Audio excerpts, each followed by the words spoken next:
This is a side 1 row where these purple cables will continue traveling to the right, and these other cables will continue traveling to the left.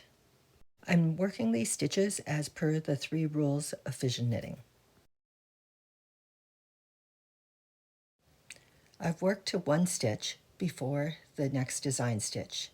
This purple design stitch wants to move to the right, and it wants to trade places with this background stitch.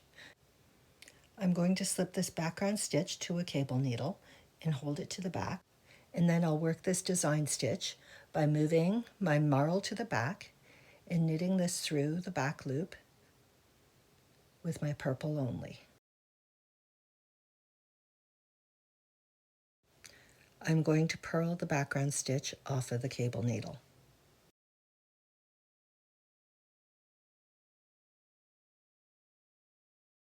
This next design stitch will move to the right of this background stitch.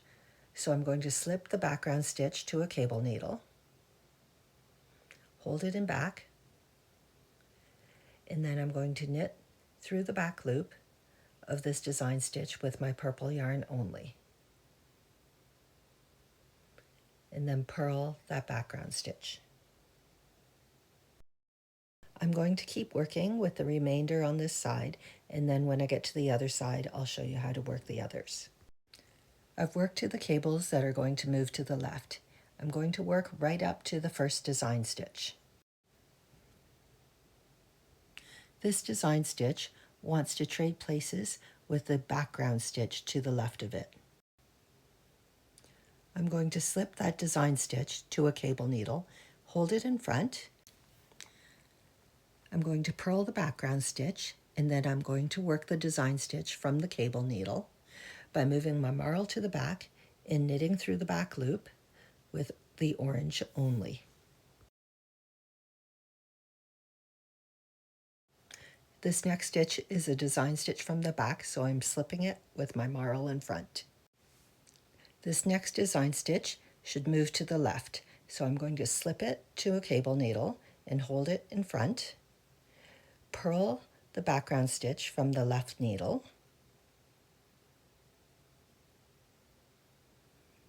and knit this through the back loop from the cable needle with the purple only.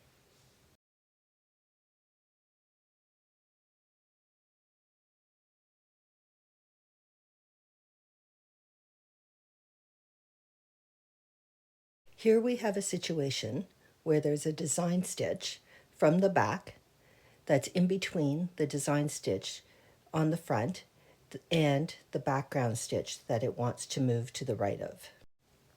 So we're going to do a jump stitch. In this case, this design stitch is going to move to the right and jump over this design stitch from the back and this background stitch. Here we have the reverse situation. This design stitch wants to move to the left, but there's this design stitch here that faces the back. So for this design stitch to move to the left of this background stitch, it needs to jump over this design stitch that faces the back and this background stitch. I've come to this point where I'm 1 background stitch before the design stitch. What I'm going to do is I'm going to slip the background stitch and the design stitch from the back to a cable needle and hold it in back, because background stitches should cross to the back. And then I have my marl in back. I'm going to knit through the back loop with the purple only. Then I'll work the next 2 stitches as per the rules of fission knitting.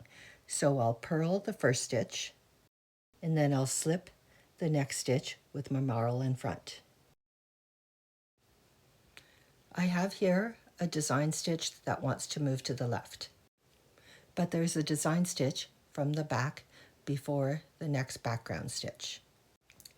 So I'm going to slip this design stitch to a cable needle and hold it in front.